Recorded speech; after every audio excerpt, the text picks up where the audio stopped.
Eva was brought to our attention by Barry King, a UFO investigator for London UFO Studies.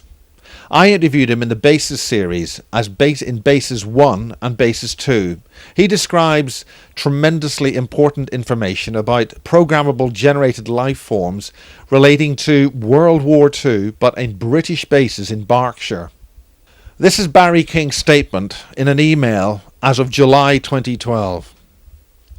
There is not much to this, of course, and it's nigh impossible to corroborate, as the files concerning the operation are to remain locked until 2046.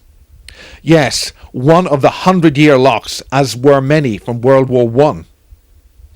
I can only give you the info I know from seeing partially blacked out files, word from senior personnel within the intel services, and from what little my dad told me in strict confidence over the years. At the closing stages of World War II, my dad, in the Royal Engineers, was part of the Allied units that liberated one of the concentration camps. From there, his unit and an American unit were given a top-secret operation to complete.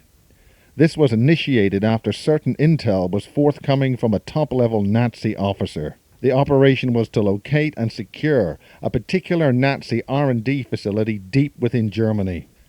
The facility was located and found to be very hastily abandoned, as files, documents, papers, etc. were scattered everywhere.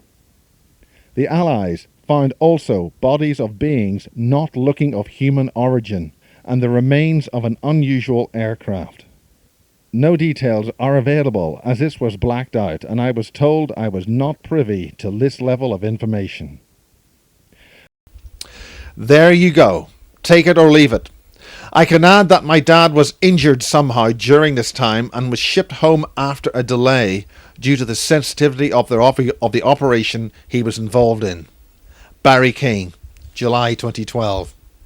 So this is evidence that during World War II, both the British, the Nazis and the Americans were involved with non-human beings, and specifically the Nazis were involved with non-human beings in concentration camps or camps of some form or other, and the biological interference or experimentation on prisoners of war or prisoners in those camps by the Nazis.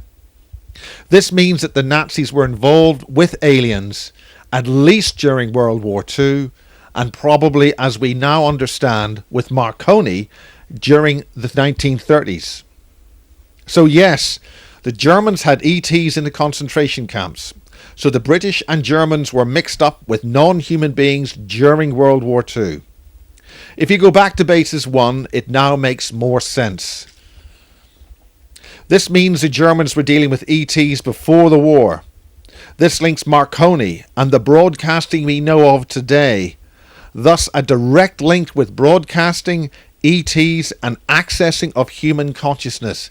This is important because there is a link between the ETs and the broadcasting that we are being broadcasting since Marconi, since the 1920s, since the start of broadcasting. The non-Tesla broadcasting. Remember, Tesla was broadcasting out of the solar system. He claims to have had replies from his 40 times the speed of light signals. So the reasons why those experiments were being conducted are part of what Eva has to say. Okay, to Beta 16 and to ET Human Project. The ET Human Project. Yeah.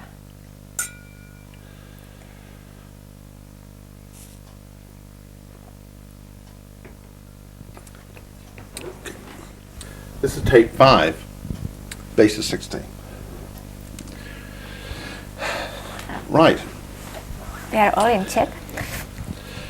Well, Eva, one of the most important things about this whole thing is that the person who brought it to us is the very first person that I interviewed way back in 1994, and his name's called Barry King. Right. So he's both our friend.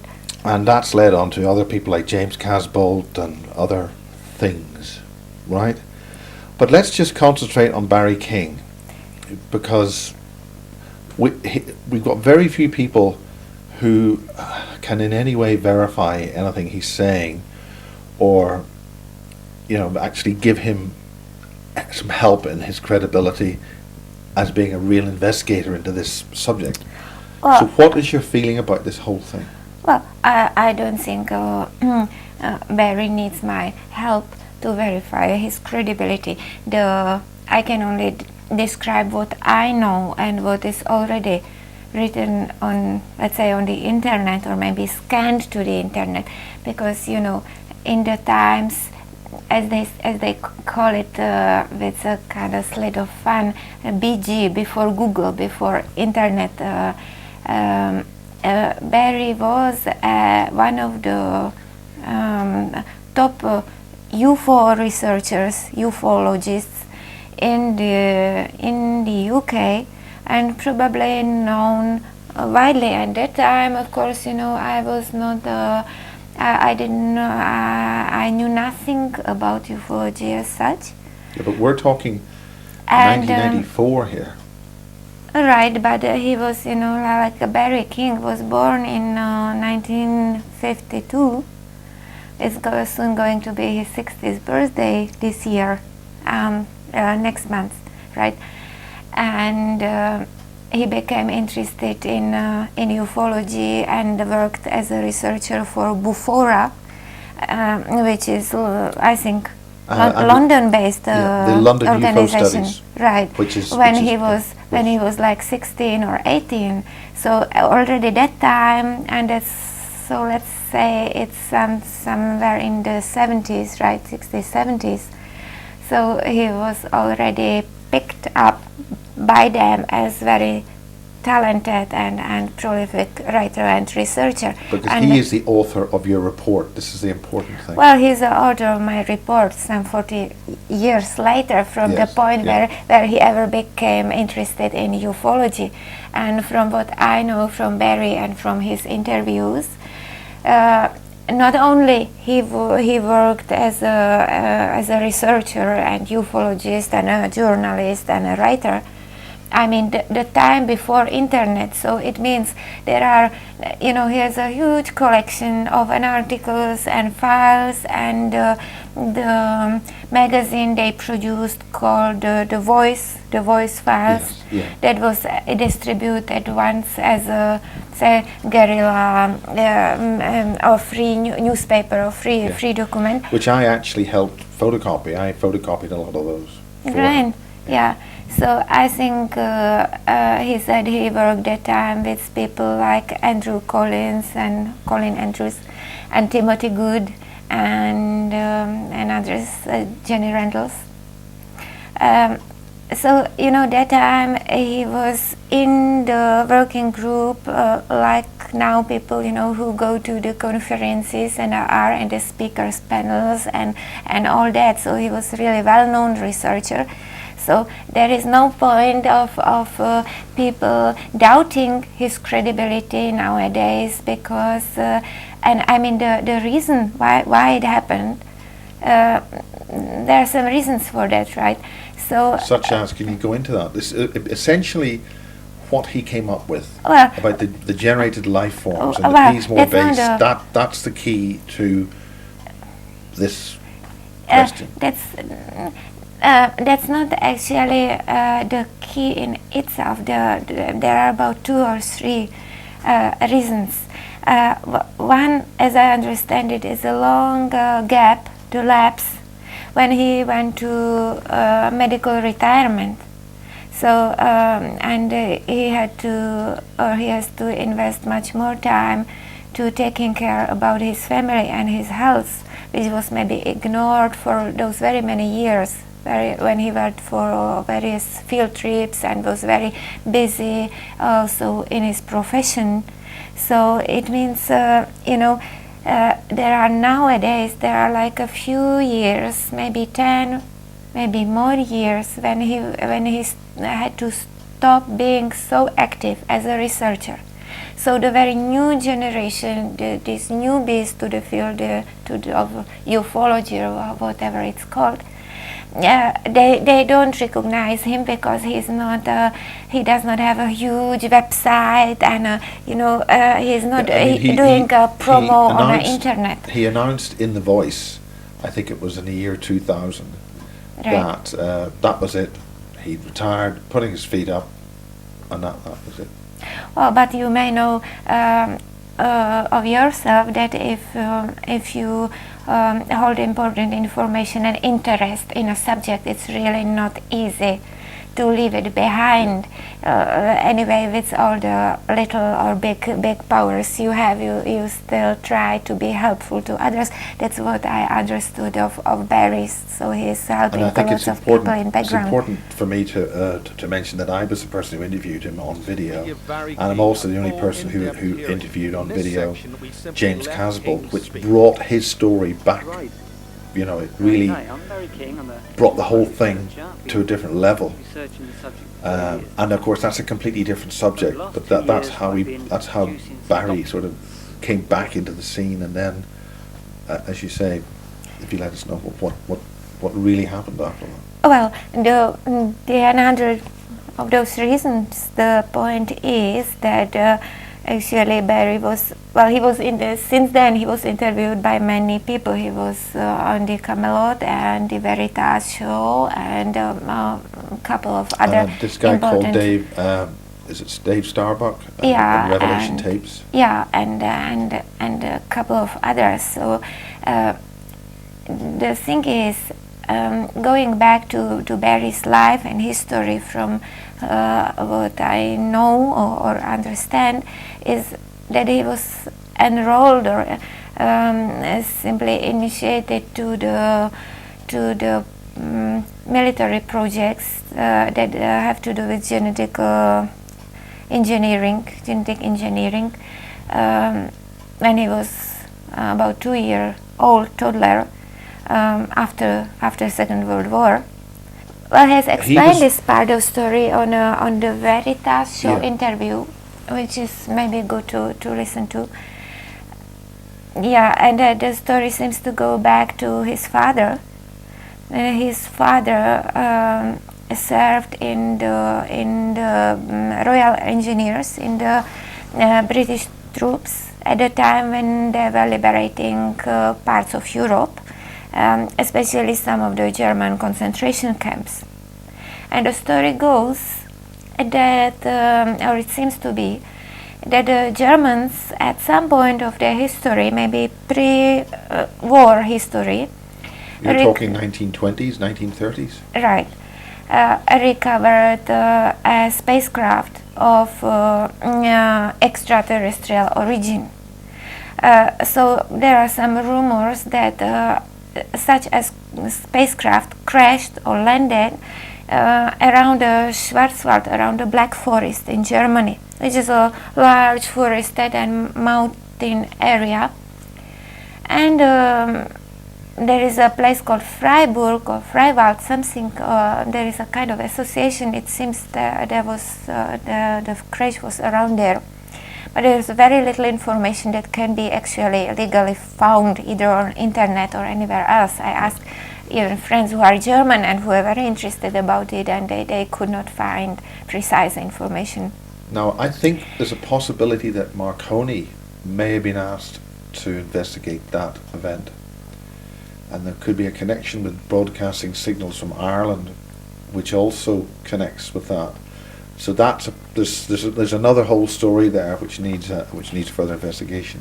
Yeah, I'm sure that this is relatively, it's not such an old history that it could not be recovered if people, I mean, if the powers that were wanted to recover it. But what it seems to be that the craft was in possession of Germans. And of course, their scientists, their engineers, they tried their best to reverse engineer some of the technologies and to experiment with the alien, the extraterrestrial biological material, and that it is all. Are you saying that there were actual ETs or extraterrestrial biological entities were actually recovered? Yes, that's what is being reported by a couple of individuals, and what also Barry found from files associated with his father. But there seems to be, the nature of the material itself dictates there is a pronounced secrecy on those files for another 100 years from these events. So but anyway, we cannot personally verify. But we have heard from many witnesses that seem to have seen part of this information or part of the story. So if we speak of Barry and his father, that seems to be like that. So when the British were liberating parts of Europe and the concentration camps and the German bases that contained some of the German scientists who were forced to work on technologies and on experiments to prove the supremacy of a Aryan race. And also, I think we both understand that they probably believed that the technology would ensure them to, the dominance over the world. That's what they hoped for, because... Now, are you saying that there was an ET connection with those experiments in those concentration camps? I think that the concentration camps as such served many very bad purposes, and of course, if you have so-called free human material, means you have people who are so-called written off, deemed to die, and then you can use them for experiments. That is what has happened. Weren't they also selecting very precise race types for these experiments? You see that's all the fallacy of the Nazi ideology and what they did, because those people, they traveled all around the globe to find out what is the truth about races. They traveled to India, they traveled to Tibet, to Antarctica, to Australia, all of the continents. They measured people, they scaled people, they took anthropological measures. Yes. What they found is that there are similar features among all races, means among the Caucasians, I don't know, I'm sure pronouncing it well, and the Mongoloid race, the Eastern race, and among the African race, and on all the continents. There are certain anthropological features and that we associate with higher intelligence, or that we associate with certain types of behavior, and that was not unknown to that's very close to the science they called eugenics, Yes, yeah. and that's very close to what the doctors in the past several centuries understood as a morphological feature. When you have a baby born with a deformed head and so on, you can say he's probably going to have a low intelligence, and etc. etc. And when you have a beautiful looking baby with such eyes and such a head, you're probably going to say, oh, he's going to be very bright. But this is so very simple assessment of what is the truth about the human race, because if you really understand either of the sciences, and if you have an experience in a human society, you have deformed looking geniuses, and you have beautiful people who are completely dull. Yeah. Right. So the connection, the morphological connection at the end does not play any role. in either case, the Germans, as well as many other, many other philosophers and so-called scientists of the past human history, they try to find out what is how to determine who and how the Aryan race, the advanced race, looks like. How do they function? Could they breed it? Could they cultivate a new generation of really smart, beautiful people by just combining certain genes? That's what they try to do. And for these genetic experiments, they actually use Jewish people. Now, Jewish people were not the worse or better than say some other people. But they simply wanted to get rid of them. That was one point, because all the there's another very complicated agenda behind that has to do with Jewish people and their how they are seen by the world as kind of, some of them kind of puppet masters, and people who have money and people who have power and this and that. I really don't want to go to this. It's not personal subject from me. Yeah, it's very dirty.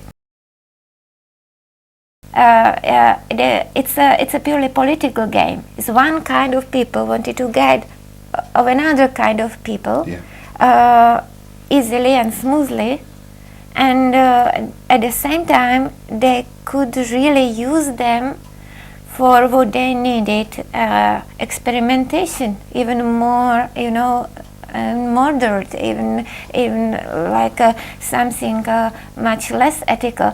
But unfortunately, the experiments did not stop there. That's the point. So after the World War ended, and So what's the connection with what did Barry King's father find, or what was the situation there with Barry King's father?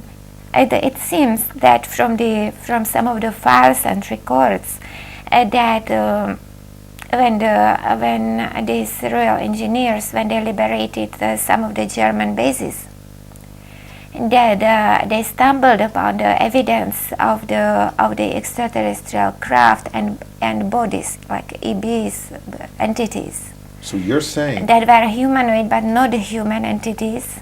That they discovered ETs in the concentration camps? No, in a basis, and in some of the bases where they were like engineering went on, and all these. Would this be near where we are in Prague? Was this in southern Germany? I'm not sure about the names, but I'm sure that one of like some of the concentration camps were like the Mauthausen and Ravensbrück. Those were in Germany. Yeah. Well, sorry, just for the purposes of our conversation, whereabouts? Northern, southern? I mean, I've never. I think of all over the Germany. Okay. So they're not specific to any one area. No, not really. They were all over the Europe. Actually, they were in France. They were in Belgium. Yeah. There were some. But I'm talking about the ones where the EBEs were discovered. That seemed to be somewhere close to French and Swiss border, so it would be like a southern Germany, right? Yeah. Southern I'm Western specifically Germany. I'm interested because this is where the Flying Saucer program and the Bell and other kinds of German technologies were involved with, because this is very important, because the other person who was interviewed with Barry King, Lisa, has a very, very strong connection with the leader of those programs. Well, so for Barry King's father to also have a connection, this is beyond normal probability. That two total strangers, because the important thing for the purposes of revising what Basis 1 was all about, this was the first time that Barry King and Lisa had actually been together, and they both sort of were confirming each other's stories. This was the very first time they actually had a conversation on camera. I think they may have been on the phone to arrange this together, but they were confirming each other's thing. And if one has got a connection with the head of the program involving the saucers and the bell and other kinds of programs which happened, and there were EBEs involved with that. And Barry King's father was involved with that. This is quite important, so could you continue? Well, I think that at that time when you made the interview, Barry did not know all the details about his father quite yet, but he actually got to know those details just a few years ago. And not all of them. Well, we hope to interview Barry at some time, but as I say, he's been very ill. All right. Never been able to make a second interview. Yeah, I hope he Sorry, will. the second interview with Barry was about a year later, and that's on basis 2. Okay. So I think that these soldiers, the British soldiers, and also there were two or three parties liberating the Europe at that time. So there were Americans, there were British, and there were Russians coming from the east. So at the end of the war, there was so-called the Java conference, where they divided Europe to two zones. That's why Germany was divided, and that's why all the Europe was actually divided, and that's why we came to under the spell of the Soviets actually, because it was a safety arrangement, because they wanted to prevent anyone taking the power. Anyway, so all these people were trying to liberate some parts of Europe, and what they actually wanted, as well as I understand the power structures, they wanted to retrieve the technologies, and they were really curious about what the Germans had, because it seems that the Germans, of course, they were progressing very fast in the war industry and technological sense, and they collected lots of they stolen items, treasures from all the countries they ever invaded. So it was just important to record and recover what they actually did and what how they many had. EBEs were discovered?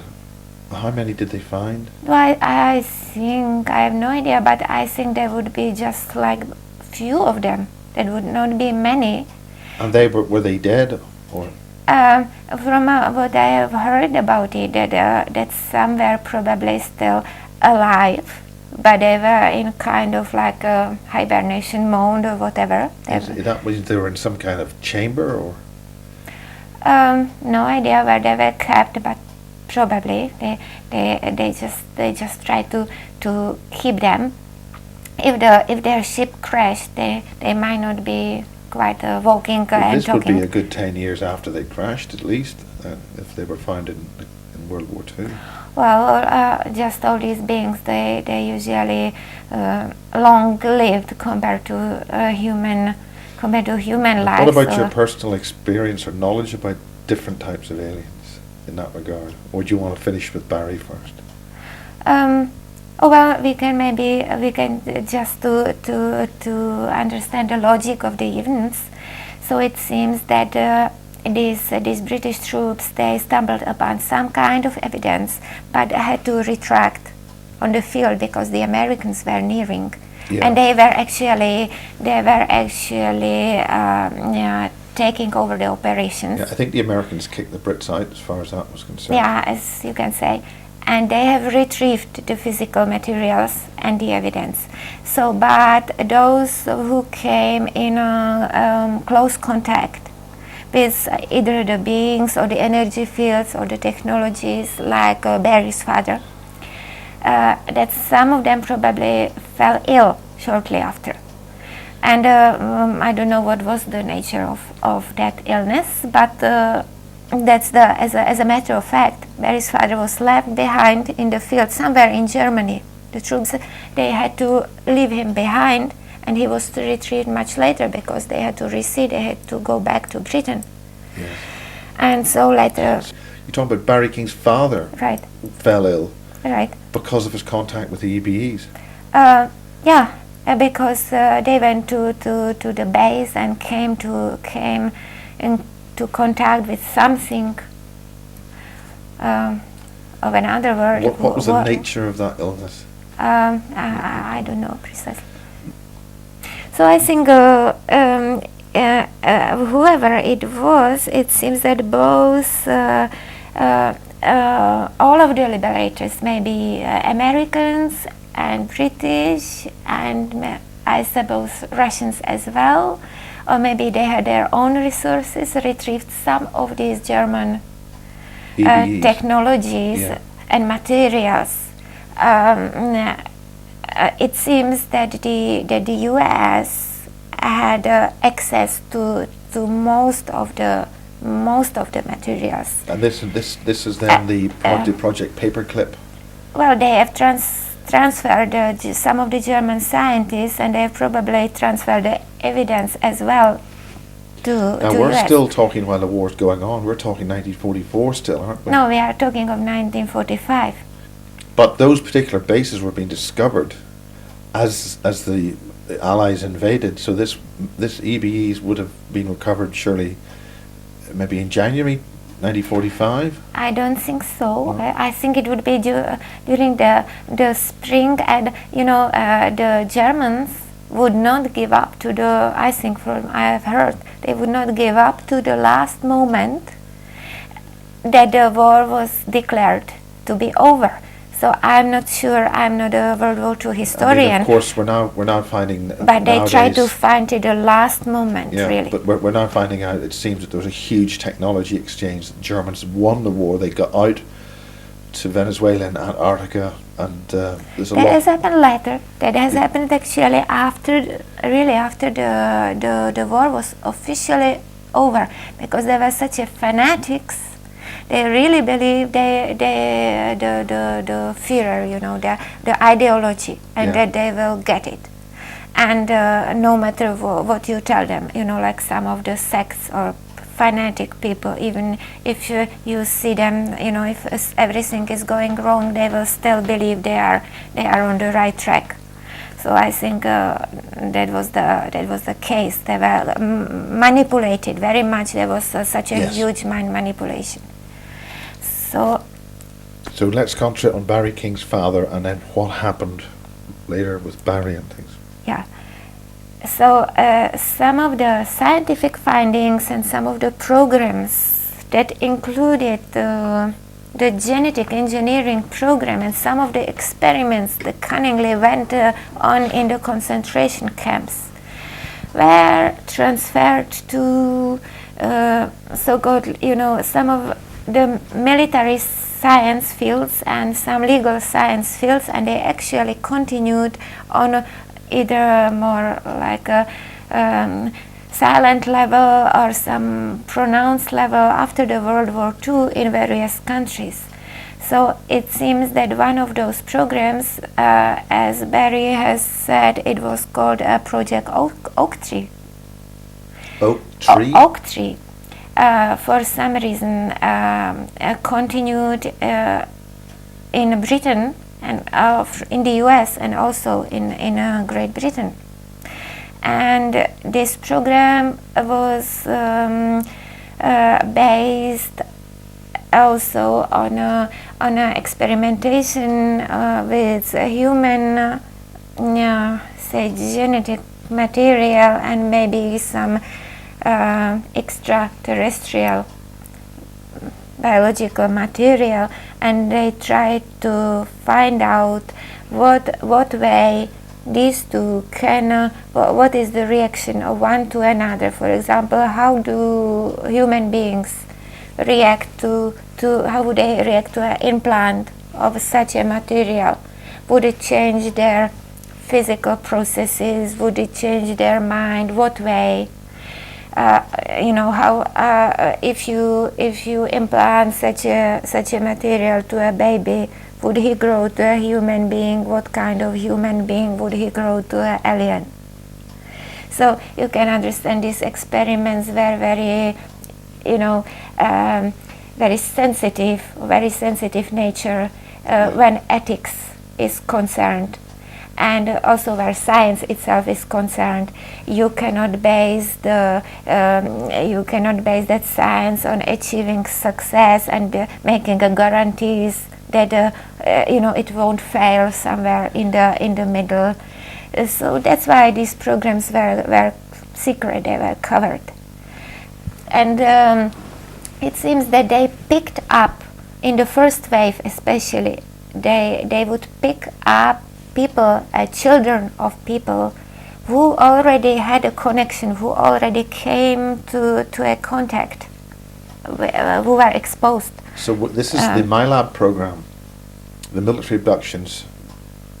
Well, that time it was not actually a kind of I don't think that as they have abducted Barry as a small kid. It seems, according to what he has told, that his parents even unknowingly signed him to the program. Like signed him in a way that you are told, when you have a child and you go to doctors and he is ill, that he had a pneumonia and all that, and all the time you have to sign that you agree with certain procedures will be taking place It's in the small print. For the good of the child. Yeah. So you do it till today, you have to sign agreement if they are to do some kind of procedure. Now that time, who of the lay people who did not study medicine, they did not understand as much as people they do today. So if there was some kind of treatment, of this, there was some kind of medication, and the doctor explained that this is good for you, this is good for the child, he had to explain this to the person, to the parents in a simple way, they would agree. They would say, all right, this is good for the child, okay, give it to him, okay, do it for him. They would never tell people the truth. They would not tell parents the truth. So whatever they did with kids, and whatever they told people, there are two completely different stories. In either case, it seems that Barry remembers from those early memories and from files that were retrieved much later with lots of effort to reach behind the official lines. So these files were recovered by unofficial channels. Well, these files actually should probably, as we know, never see the light of a day. Otherwise, we would know about it from some big TV. But we don't. So So what do we know, and what do you know about this? Your sources and Barry's sources. So what I know is that Barry is one of those special kids. One of those he was one of the very special children who had some very unique abilities, who had very high intelligence, and who had very close understanding of universe or other or even extraterrestrial intelligences without anyone needing to teach him about it. Now you mentioned off camera about how people react when they're physically in the presence of an EBE. All right. The biofield has effects on the human biofield, which can send some people crazy. Some people can handle it. Most people can't. Handle the energy, and this is the long term I think a problem, and the nut to crack for science as well, even for future human science, and I dare to say even for the ET science, because you're saying that the ETs, it's really difficult for them as well. We've got to understand from their point of view they've got a problem. Yeah, because imagine that these ETs, as we believe, most of them are really like a benevolent entities, or at least maybe they are like a scientific. They have a huge scientific curiosity about humans, but they really don't want to do any harm.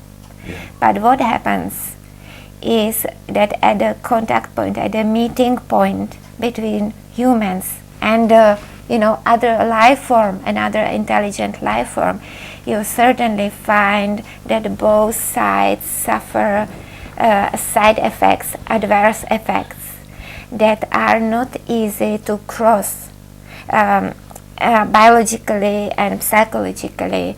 That there are numerous reasons for that.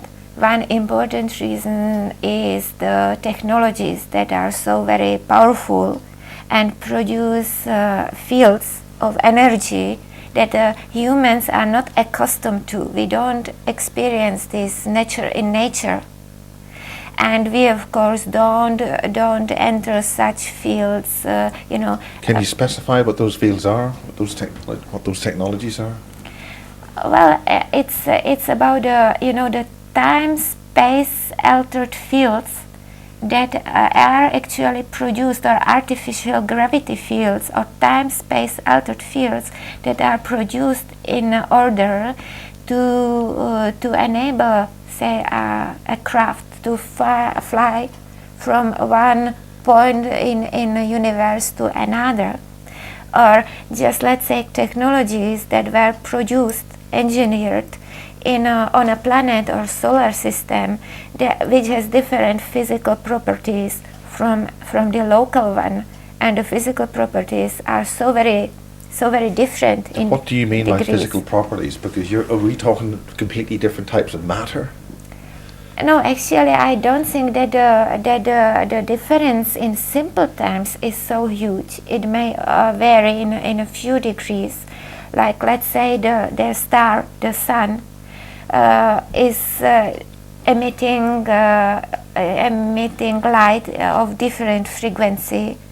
Their planet, spins, rotates in different speed. It has a little bit different gravity, and so the life forms, the beings that live there, also look different, think different, function differently, and this seemingly very little difference at the end, because let's say if they were able to cross the space such and such a way, they are probably there for millions of their years and evolved or live as a peaceful, as a stable biological form. They did not come out of the blue in one day. Yeah. So we need some kind of a stable physical scheme to where they evolved. And when they come here, so we have basically two different zones with different time-space properties colliding together, and the collision itself produces effects that most humans are not taking really lightly. Like people are losing consciousness. They're losing mind, they're losing memory. Okay, we just had a slight interruption there. So let's concentrate on the interface of ET and humans and what's going on there and what you know about that. The energy fields. Yeah, right. So what I was trying to say is that the encounters are that they are a kind of scientific nut. Yes, to crack. This is important because I interviewed Bill Newhouse. Now, Bill Newhouse was involved with the reverse engineering or the generation of avionic training devices for flying the flying discs at the test site. Right. And he did mention that very few people in the training programs, they could have all the intellectual, all the qualifications, be the best people for the job, but out of about 100, very few could actually deal with the actual physical encounter with an EBE.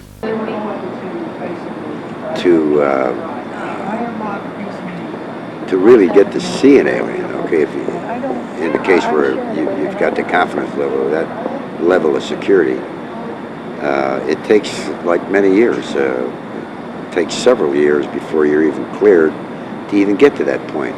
If you got a Q classification, you may get a certain level. You may go up to say 10 above Q, or you may go to 20, depending on the area. or what your involvement is, okay, and how much they trust you. Yeah, because Which is exactly what you've been saying. because there are physical reasons for that. There are one of the reasons, as we have mentioned, is the time-space distortion. When you have two different time-space fields of different properties meeting to colliding together, is the more proper term.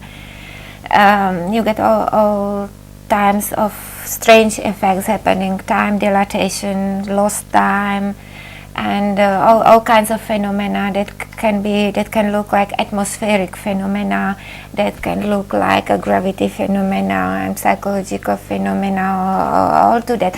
So there are many actually physical effects that are unknown to because this is artificial. It's It's unknown to both the EBEs or the extra-dimensionals and the humans. The ETs are probably more ready for that with the advanced technologies they have than the humans are at the moment, right? But human science is advancing, and actually the ET human program. Now the ETs are trying to help humans from their side, to help them prepare for possible intelligent equal level communication meeting between both groups, between both parties, and to make sure that in future such a meeting can happen. Because as a matter of fact, now people we are reporting events where they are reporting encounters.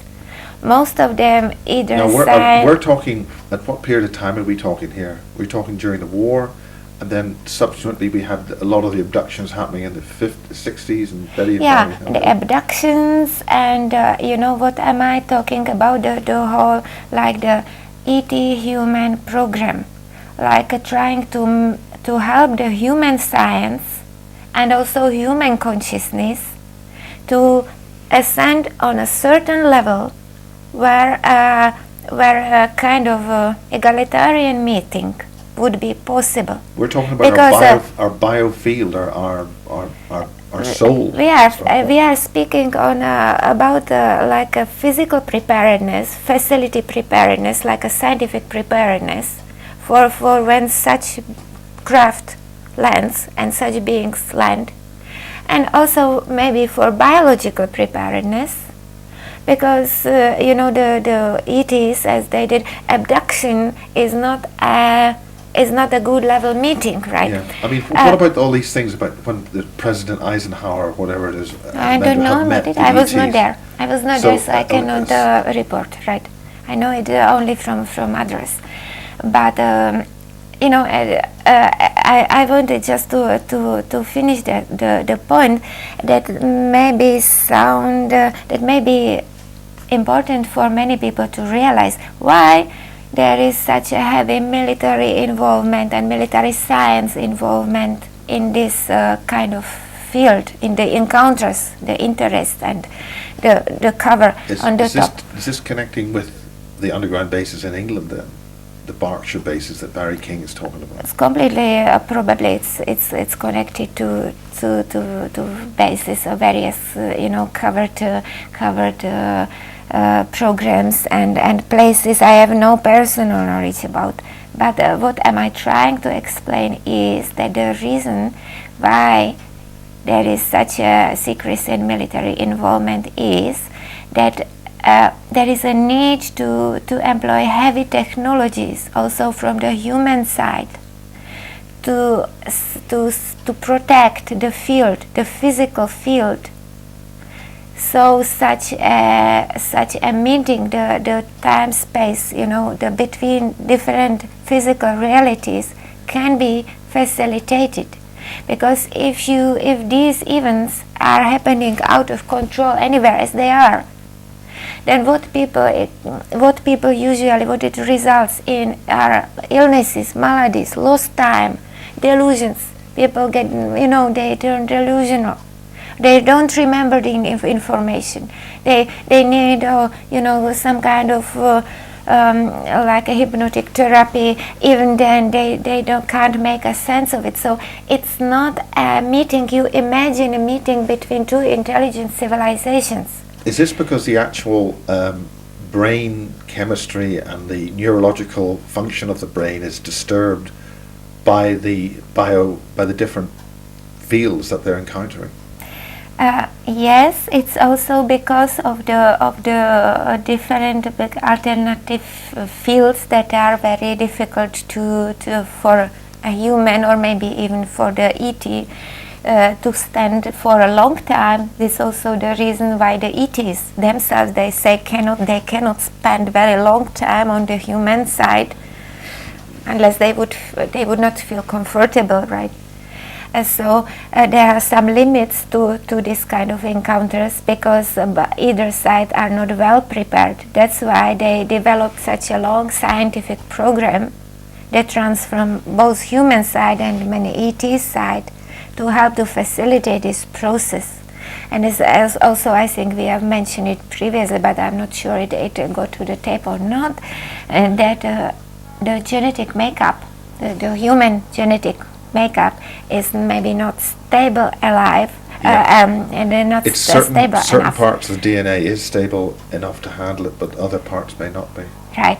So it seems that also these the ETs in the long run, they are trying to help the biological processes in humans to how to stabilize the human DNA and Are all you that. saying that these experiments actually were being conducted as long ago as World War II in those concentration camps, which is why the DBE was? It seems that they were initiated from more than one side of the ETs and more than one side of humans, and so there are also various like parallel programs running, and they are running through various fields of science that are normally accepted by like the legal sphere, medical research and technical research and whatever. So does this mean that we're dealing with something like the super soldier program,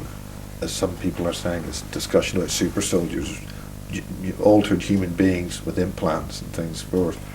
Actually, they're like that would be very specific, this very specific human purpose of the program. It is, I don't remember that the benevolent entities would have anything to do with super soldier program, but probably some of the know-how was misused or is heavily misused, as we know about it, by human sciences and military, especially their interests in creating some kind of the bionic human, or everything in science. Every knowledge can be helpful to someone, and it also can be misused. So it solely depends on the individuals who are dealing with the facts, who are dealing with the information, what they use it for.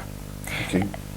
Going back to the very start of your incident, where you were talking about the non-physical beings in your craft, the non-corporeal. They were not non-physical. I repeating all. But they weren't corporeal. They were, of course, they were corporeal. They were completely 3D and physical beings. They're just different biological qualities. That's all. And that change that they had to go through, is that something that you're saying that humans would have to go through in a reverse way to deal with ETs? In a small way, yes, and in a small way the adaptation, the process humans are undergoing on the earth is like a regeneration process. Regeneration, because they have their biological information was deformed at start by the field, by the gravity field. So are we talking about the and it's slowly regenerating back. The indigo children, star children, are you saying they are an indication of that regeneration? Yeah, yeah, that's true. Yeah, they are. They are in fact, but they are a kind of a sign. Okay, this is happening. But in all times, actually, these days there seems to be a talk about star children, indigo children. In fact, if you go back to the history, even history known to us, such as India and Tibet and all continents, everywhere. You had a special people born in every tribe, in every human group, whether it were Celts, whether if African shamans, or whether these were people in Siberia. There was a tribe of people, and each time, each generation, there was one or two or three special children born who had more advanced abilities, who were a little bit further than the rest of group. Yeah. So I think with the population boom we are witness to now, of course we are advancing faster, quicker. Yeah, we have more smarter people, we have more beautiful people. But we are now being exposed to so many poisons and toxins, Wi-Fi and fluoride and things. Is this some device to stop humanity evolving, in which case that would indicate that we've got a very toxic, anti-human enemy amongst us who's trying to stop that evolution? That is the old reason and almost a cliche that would say, give people or give a civilization knowledge that they are not quite yet ready for, and they will use it against themselves.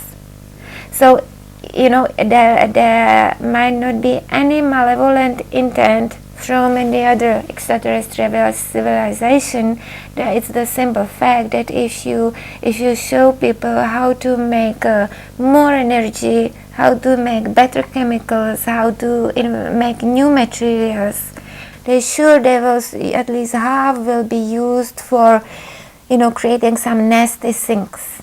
So it's the mankind first who have to go to themselves and question themselves and question their destiny and ask, are we going to survive?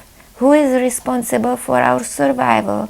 Who is really harming us more than we are actually harming each other and our kind?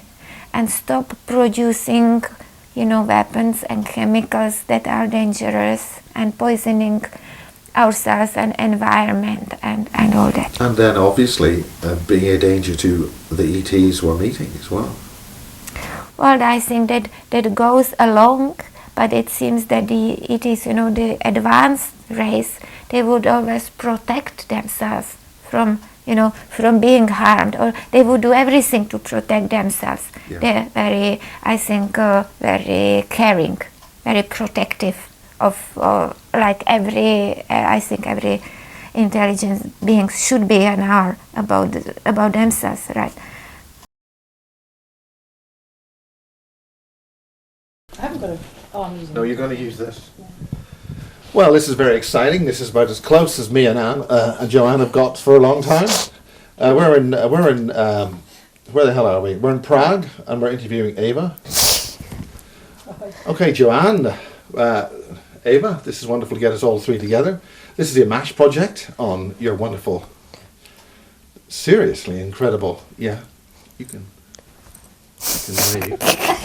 Yes, we're all enjoying ourselves here in Prague.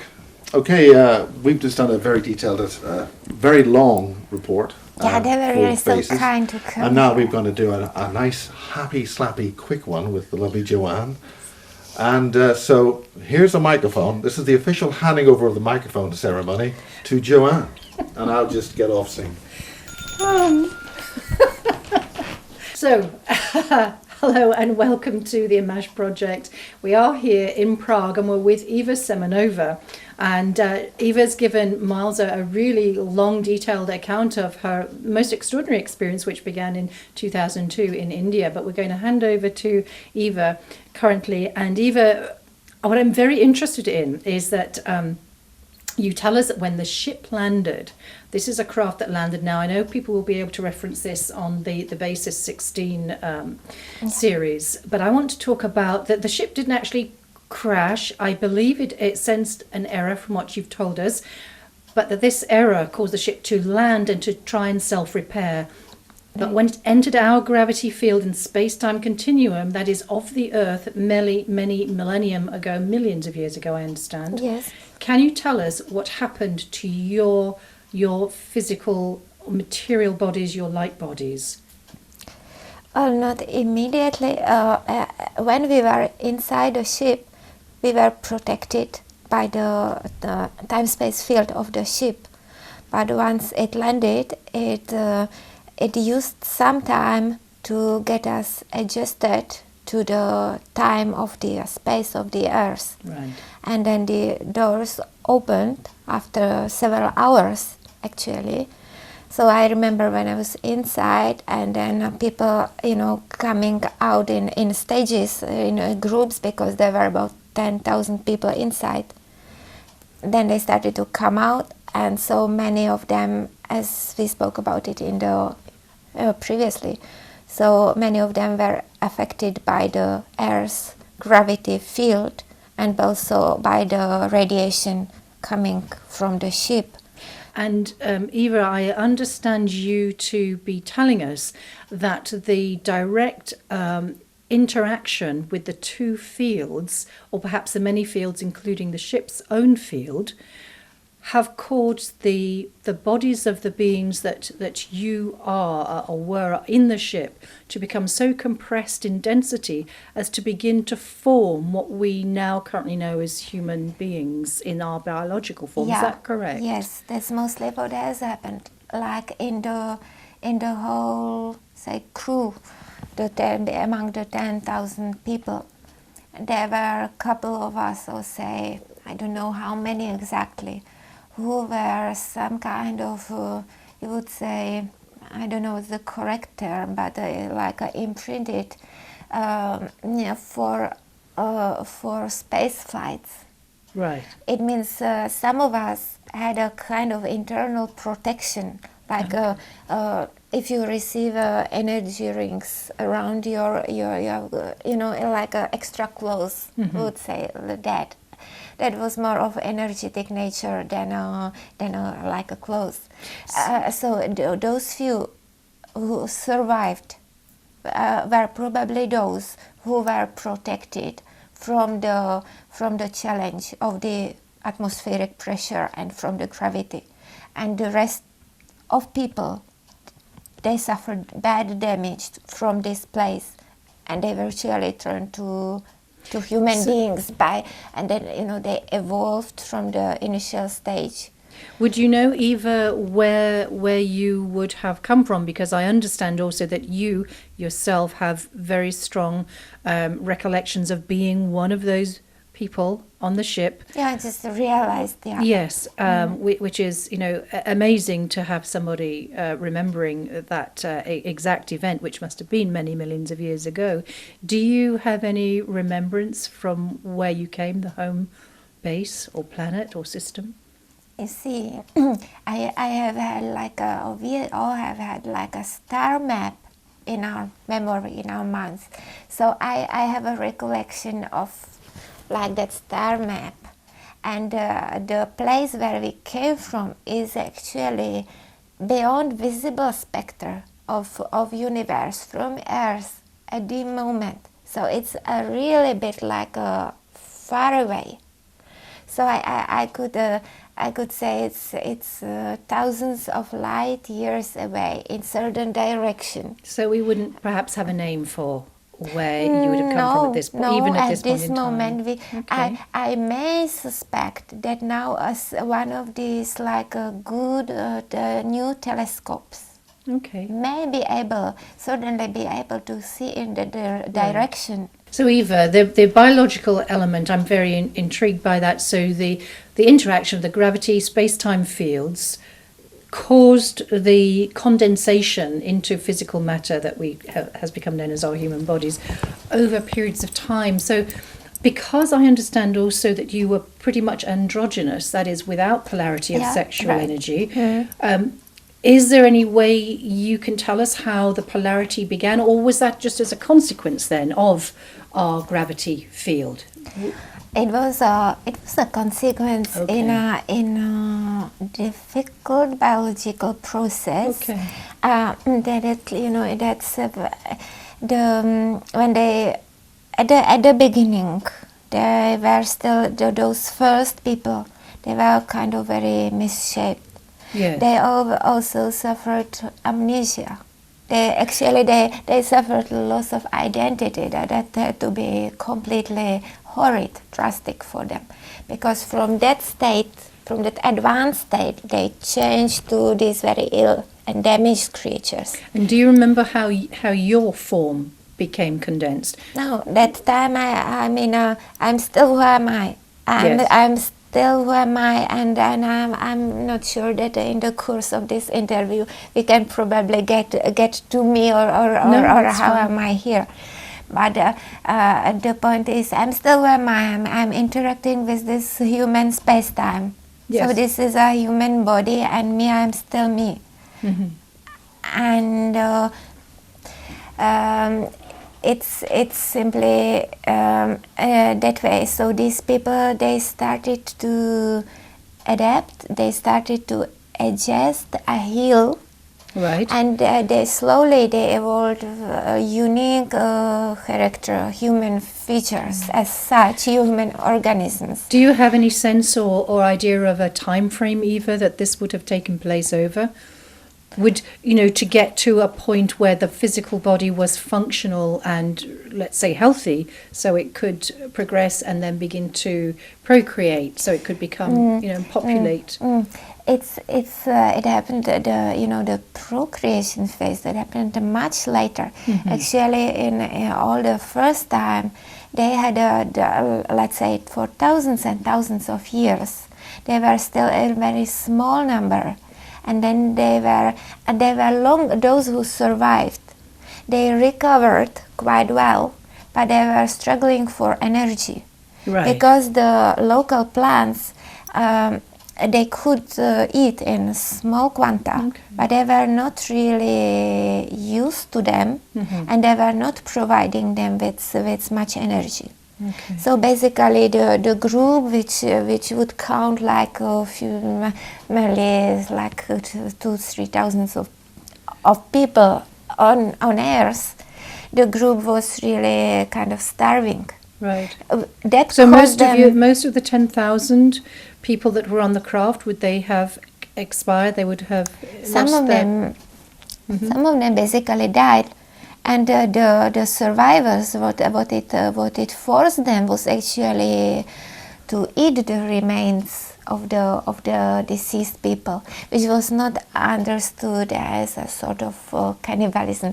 It was simply understood as preserving the biological information, because for them they were the sacred. They were the ancestors. That's very interesting, because those beings, in ingesting the remnants, were they still very light-bodied beings then, or had they No, they come were down? already fleshy They were already beings. flesh.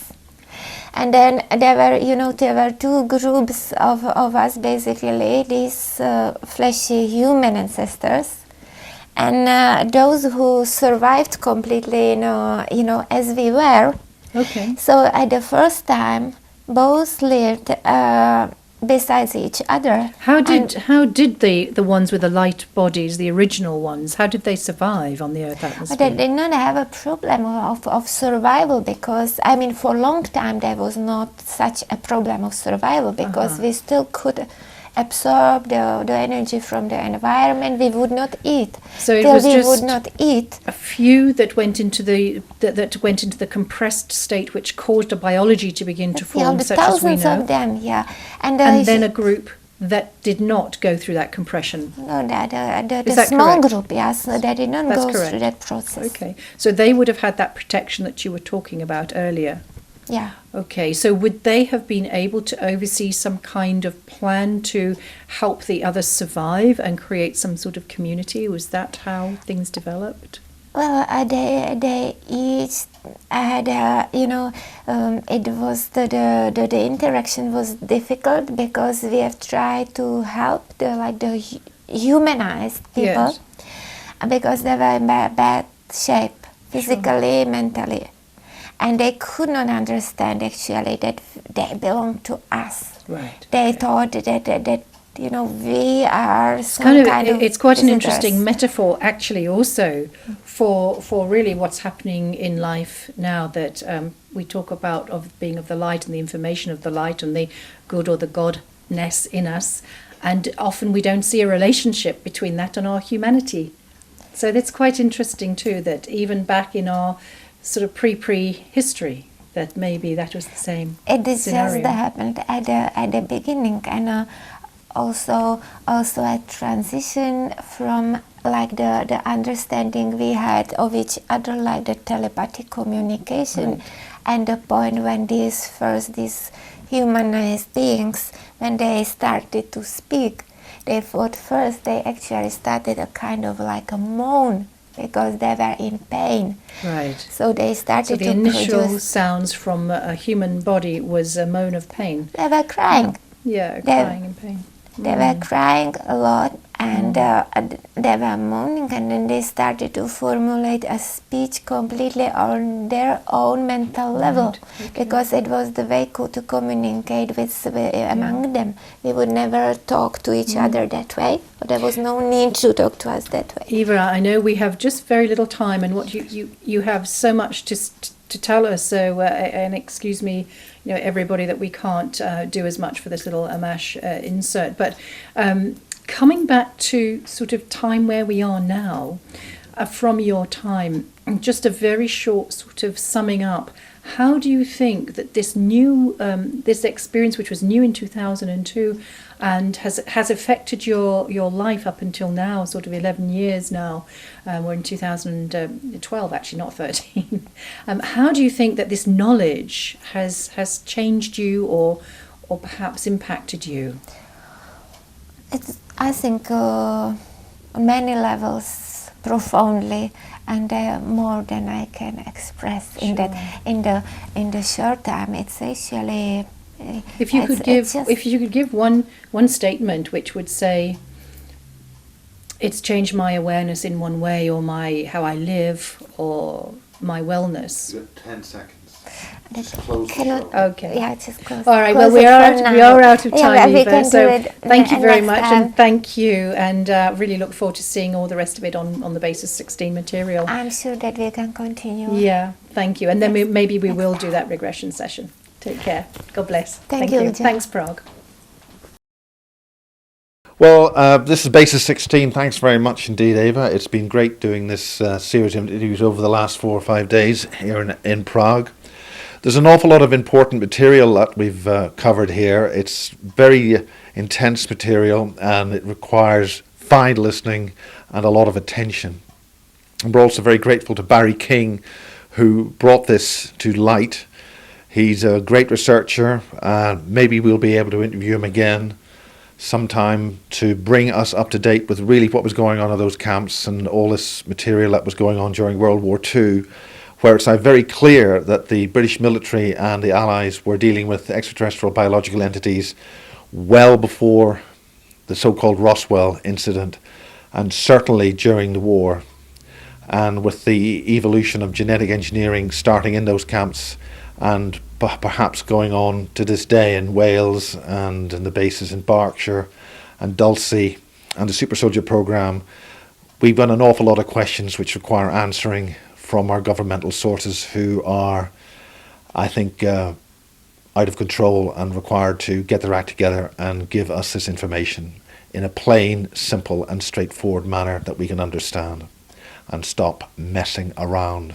Humanity will not tolerate it, I suspect, regardless of what office or level that you may hide yourself in behind your office desks, wherever that may be.